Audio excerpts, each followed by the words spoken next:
Ahora, siempre en vista del tema que vimos la última vez, que era del material de escritorio, vamos a realizar un resumen en el día de hoy. Estamos en la tercera diapositiva, el tercer PowerPoint, de la transmisión escrita y la transmisión oral.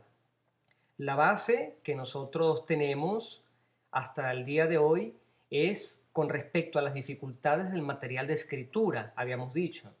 El material de escritura es importante porque si logramos entrar en la dinámica del proceso de la tradición y de la historia de la escritura dentro de una historia real, humana, existencial, del ser humano, del hombre, que fue el que comenzó a escribir, nos damos cuenta de que hay toda una serie de situaciones, la velocidad y también el riesgo. Eso es lo que hemos intentado hasta este momento, que nos demos cuenta que la palabra de Dios no vino de una manera mágica, sino que el hombre tuvo que ponerla por escrito.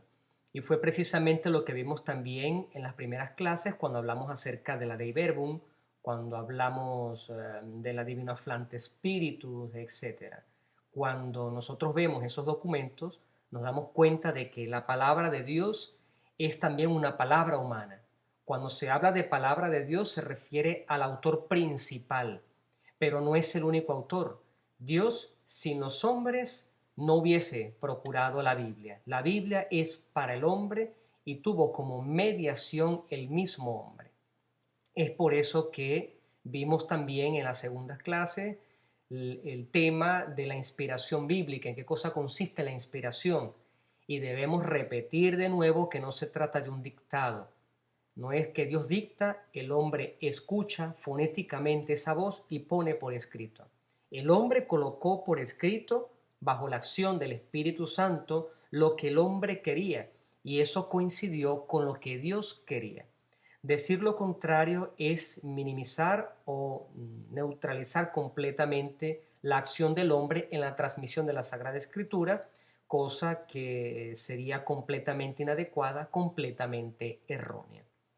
Enfrentamos ahora, en el día de hoy, el tema de la transmisión escrita y la transmisión oral porque nos va abriendo de nuevo el panorama, el sentido de comprensión acerca de los riesgos en los que pudo haber entrado la tradición o el mandar de una época a otra la palabra de Dios.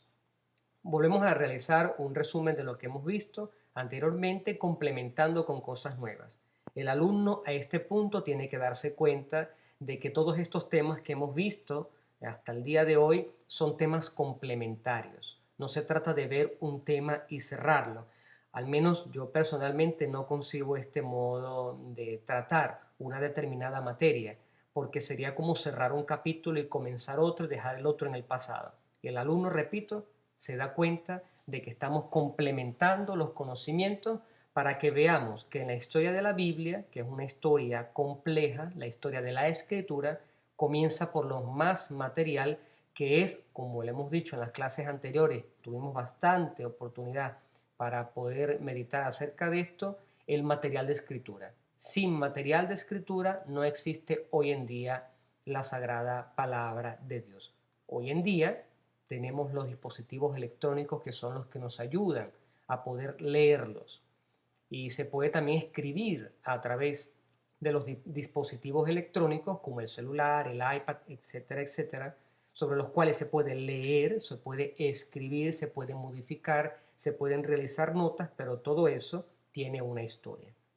Ahora, con respecto a la tradición escrita, debemos tomar en cuenta ante todo que esa tradición significa transmisión. La palabra tradición significa transmisión. Cuando tú transmites, eso significa que tú pasas de una persona a otra. Tú pasas de una generación a otra. Tú pasas de un material de escritura a otro. Tú pasas de una mentalidad a la otra. Tú pasas de un lugar geográfico a otro. La transmisión así entendida está sujeta también a errores.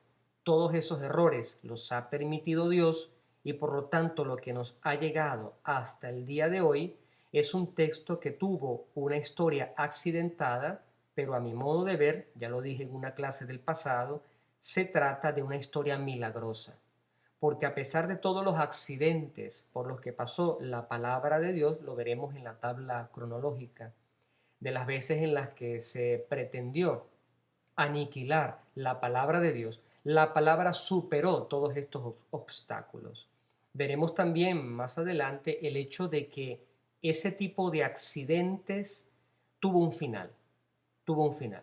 Hoy en día, ya desde hace muchos siglos, diríamos nosotros después ya de 500 años, podemos ir hablando, porque a partir del año 1500 se estandariza un texto y ese texto, el textus receptus, que llamamos en latín, es un texto que ya no sufrirá ningún cambio, al igual que el canon, exceptuando pues por supuesto algunas vicisitudes a través de la historia, como ha sido la separación en el tronco cristiano católico, la separación de algunos hermanos que los motivó a sacar del canon de las escrituras algunos de los libros de la Biblia. Y esto fue una cosa desde el punto de vista de la historia de la Biblia fatal, porque nos encontramos hoy en día con varios cánones. Nosotros tenemos un canon, nosotros los cristianos católicos, algunos protestantes tienen otro canon y sabemos que los judíos no aceptan el Nuevo Testamento y no aceptan algunos libros del Antiguo Testamento y por lo tanto tienen otro canon. No, tenemos las mismas escrituras que llamamos o denominamos judío-cristianas, pero no tenemos el mismo canon. Un libro más, un libro menos, que nos lleva a esta diversidad actual. Hemos entendido entonces que la transmisión del texto, la tradición, es escrita y es oral. Y precisamente esta clase nos va a ayudar a entender la diferencia y la complementariedad entre estos dos tipos de transmisiones, la escrita y la oral. La escrita, que es la que nos ocupa en este momento, vemos en la lámina un dibujo de unas personas con unos papiros en las manos, interesados en transmitir el texto, porque quien tiene un manuscrito en la mano generalmente tiene la intención de transmitir el texto.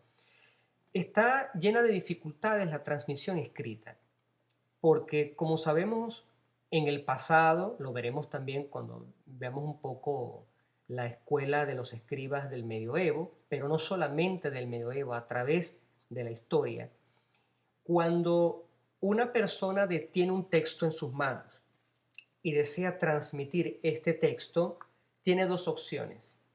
O lo puede escribir él mismo en el caso de que sea un escriba, porque no todas las personas que saben leer saben escribir, estamos hablando del tiempo antiguo, es obvio que diría uno hoy en día que el que sabe escribir sabe leer, pero como veremos en las próximas clases, en las próximas horas, no necesariamente eso era así en el pasado. Entonces, había personas que sabían leer perfectamente, pero no sabían escribir, no tenían el oficio del escriba.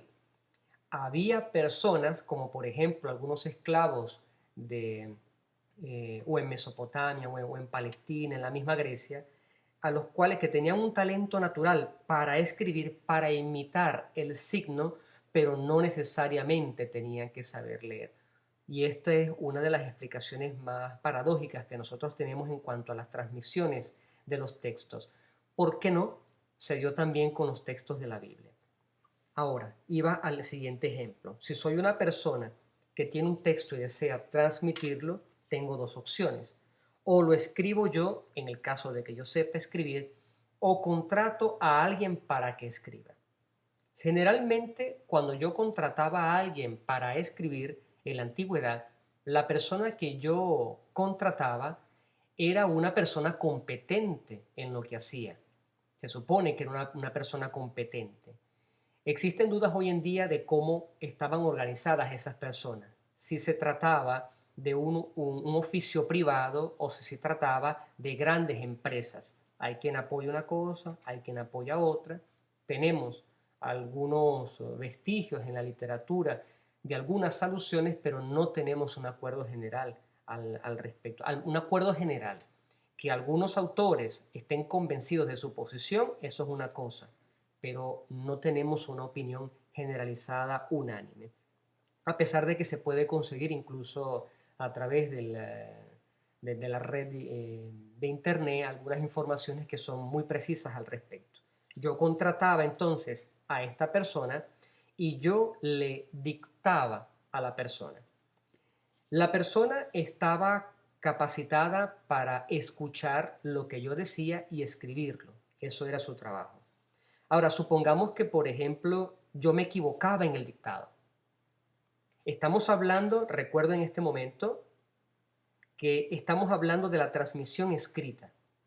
Si yo contrato a alguien y yo le estoy dictando a la persona, y si yo que estoy dictando me equivoco en el dictado, la persona escribe una línea equivocada.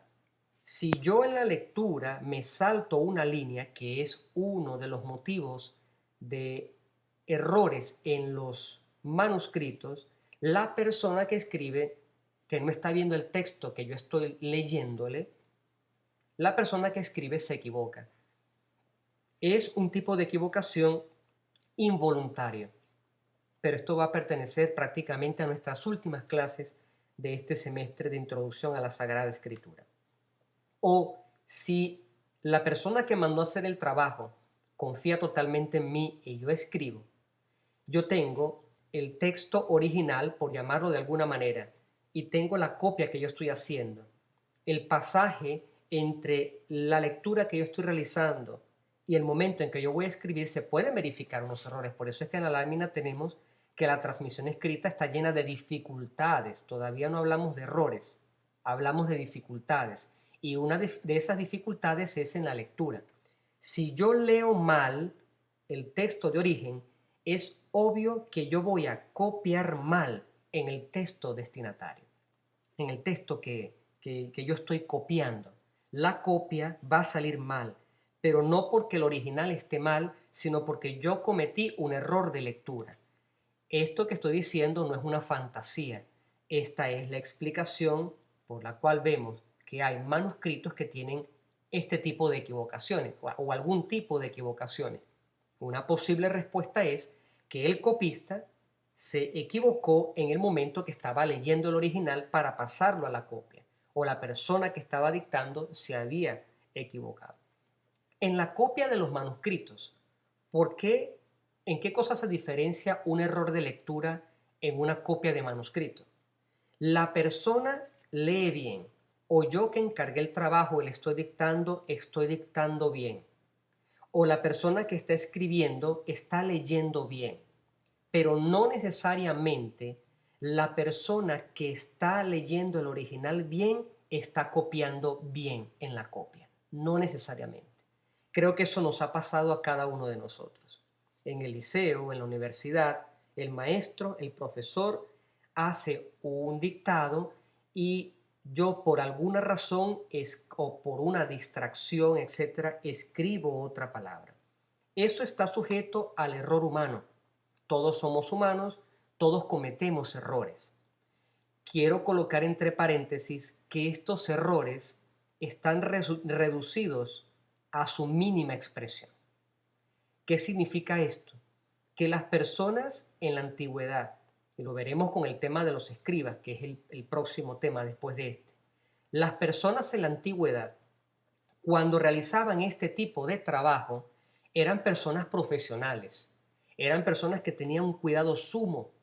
No podemos hablar de que en cada versículo de la Sagrada Escritura hay un error de un copista, no, pero sí algunos errores los hay, porque es un trabajo que cansa, es un trabajo al que hay que prestarle mucha atención, es un trabajo lento, es un trabajo meticuloso, pero aún así hay que siempre dar el margen del error. Entonces, la persona, el primer error, la primera dificultad que nosotros vemos en esta lámina es el error en la lectura, que es un error real. El segundo está ligado íntimamente al primero, porque la persona no se equivoca cuando está leyendo, sino en el pasaje de esos pocos segundos entre lo que escucha y lo que ve en sus ojos y lo que escribe su mano. Nosotros decimos que en algunos de nuestros códices, en algunos de nuestros papiros, Algunos de estos errores se pueden deber a o errores en la lectura, dificultades en la lectura o dificultades en las copias de manuscritos. Lo veremos con más calma en las últimas clases de este semestre. Tenemos también otro tipo de dificultades que es en las reediciones o revisiones. ¿Cuál es la diferencia? Una reedición es, yo tengo este manuscrito, yo realizo una copia de un manuscrito y eso se llama una reedición. Cuando se está realizando una copia, hay que tomar en cuenta en el pasado, vamos a tomar por ejemplo el Nuevo Testamento. Yo estaba realizando una copia y si era una carta de Pablo, por ejemplo, esa carta de Pablo estaba dirigida a una comunidad. Vamos a suponer que a los corintios. Pero por ejemplo en Roma, estamos hablando de otro país, siempre en el mismo imperio, pero de otro país. Yo quería tener ese manuscrito, yo necesitaba realizar esa copia.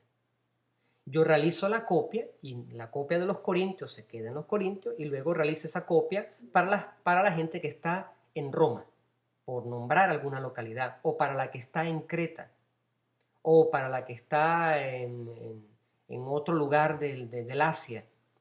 Ahora, si yo, por ejemplo, la copia de los corintios llega a Roma, yo necesito realizar una reedición de esa copia. Entonces yo realizo una copia de una copia. Existen varios grados de copias. Está el llamado original del cual se sacó una copia, pero luego están las reediciones que son las copias de las copias. Y esto es una cosa un poco más delicada. Las revisiones, en cambio, forman parte de un capítulo muy oscuro en la transmisión escrita del texto, porque una revisión es, yo tengo esto que puede ser un original o puede ser una copia de copia de copia, etc. Siempre va a ser un original que yo tengo en las manos. Si a mí me llegó una copia para ser copiada, a su vez, la copia que yo tengo en las manos es y será siempre un original del cual yo tengo que sacar una copia. Entonces, si yo en el original o la copia que sea, yo veo que hay algo que yo como copista no me parece bien y yo quiero hacer un cambio, que lo puedo hacer como se han verificado en muchos manuscritos, y esta es la razón por la cual un manuscrito no se parece al otro cuando se sabe que hubo un original y de ese original se produjo esta copia, y yo tengo así a grosso modo las dos copias en las manos y sé que una viene de la otra y veo que hay un error fundamental, un error en cuanto a que no es idéntico, yo puedo pensar que de parte del escriba hubo una revisión. Y esto es un capítulo oscuro, es un capítulo muy delicado que nosotros seguiremos profundizando complementariamente con las demás clases. Aquí tenemos ahora un resumen de momentos de la transmisión escrita, de lo que hemos visto en el pasado. Pasamos, que son momentos cruciales, como dice aquí. ¿Por qué? Porque estamos cambiando el material de escritorio, de la tablilla al papiro al pergamino. Obsérvese entonces que en la tablilla existen curiosamente algunas divisiones, usted las puede ver. Lo que para nosotros sería una página, lo que para nosotros sería diferencia de párrafos, o lo que para nosotros sería diferencia de pasar de un capítulo a otro. Por ejemplo, yo estoy leyendo un libro y veo que la página termina en la 159, porque siempre la página de la izquierda es par, la página de la derecha es una página impar. El capítulo me termina en la 159, yo coloco un punto, paso a la 160. Si yo estoy cambiando de capítulo, la 160 está en blanco, la 161, que es la página impar, comienza siempre un capítulo. Eso para mí psicológicamente es un signo de que yo cierro un ciclo y abro otro. Aquí en la tablilla vemos unas divisiones. No sé cuántas serán. Veo que hay varias divisiones. 1, 2, 3, 4, 5, 6, quién sabe, en la escritura antigua. Se trata de una página a otra, se trata de un capítulo a otro, se trata de una idea a otra. Hay sistemas de división también desde la antigüedad en la tablilla. De la tablilla que, como habíamos visto en las clases pasadas, se pasa de un material que se va secando poco a poco y que primero es moldeable, primero es blando, porque se trata de arcilla, La arcilla está cruda, todavía no se ha cocido, esa tablilla no se ha secado, hay chance de poder colocar lo que hay que colocar. Pero una vez que la tablilla se seca, ¿cómo tú haces una modificación? ¿Cómo haces una modificación sobre una tablilla una vez que se seca?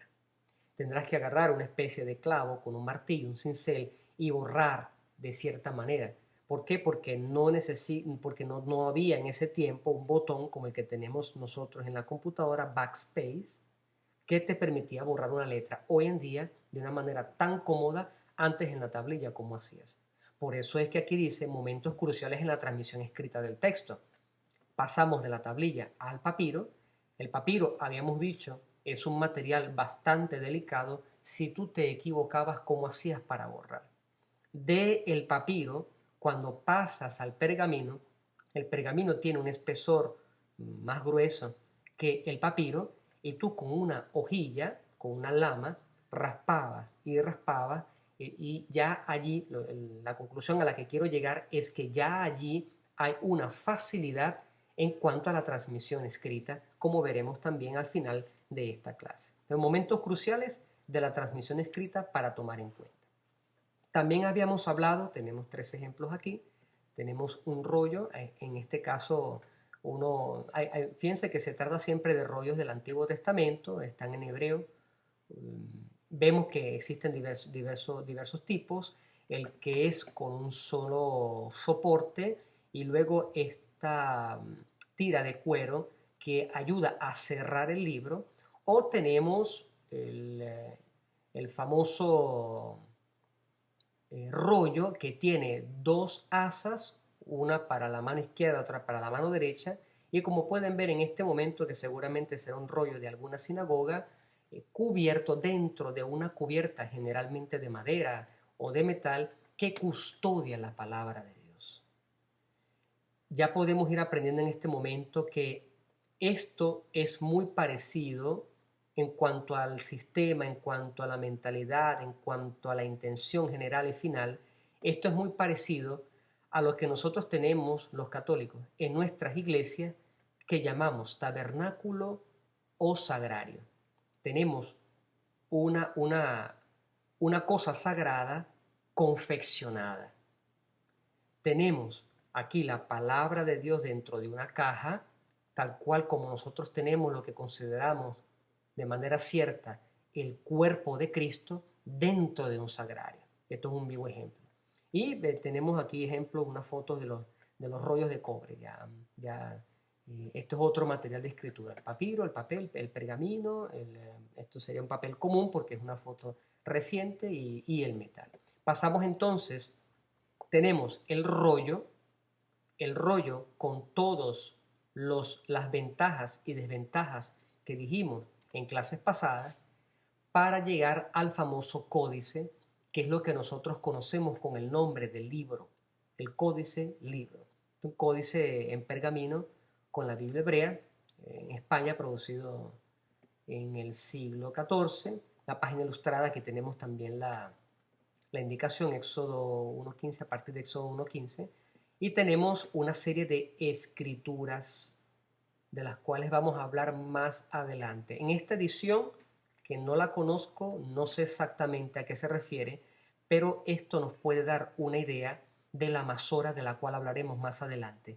Ven, como vimos en algunas fotos del pasado, unos escritos en la parte superior, unos escritos en el margen y otros escritos en la parte inferior. Aquí también tenemos el margen, ¿no? Recordemos que se lee de derecha a izquierda, 2 columnas, de derecha a izquierda, de derecha a izquierda y así. Cuando se llega aquí al final, se lee de nuevo, derecha a izquierda, derecha a izquierda. Ya este texto con algunas indicaciones de divisiones. Este espacio en blanco indica que se cambia o a un capítulo o a un versículo. En la lámina tenemos también un dibujo con la mano de Dios. En el pasado, ya casi no hoy en día, cuando se realizaban unos manuscritos, se intentaba siempre decorar. Sobre todo es una cosa que entró en auge en el medioevo, lo veremos con los monjes, en la época medieval con la transmisión del texto, que es un tema a mi modo de ver, al menos estoy hablando personalmente, extremadamente interesante. Vemos entonces que existen algunas inscripciones, aquí ya tenemos algunas decoraciones que se realizan en los libros, que llamamos técnicamente el códice. El códice, a manera de resumen, es un acontecimiento capital en la historia del libro. Yo considero que, si recuerdan dos láminas atrás, que las acabamos de ver, la transmisión del texto, de la tablilla al papiro, al códice, que desde las primeras épocas, cuando el hombre escribía los dibujos de la casa con Z, de los animales, de ejemplos de la vida cotidiana en las paredes de las cuevas, ya eso es considerado un libro. Eso tiene que ser considerado un libro.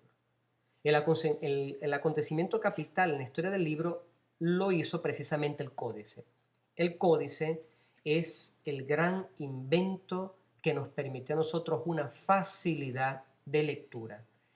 Debemos decir también que, sobre todo, con respecto al códice, nosotros estamos delante de uno de los inventos que debemos separar decididamente del evento de Gutenberg, del evento de la imprenta. Pero esto es una cosa de la cual hablaremos más adelante. El códice como libro como lo que nosotros conocemos, como el libro, una tapa con su contraportada, con el lomo, con unas hojas de piel de animales, viene mucho antes de Gutenberg.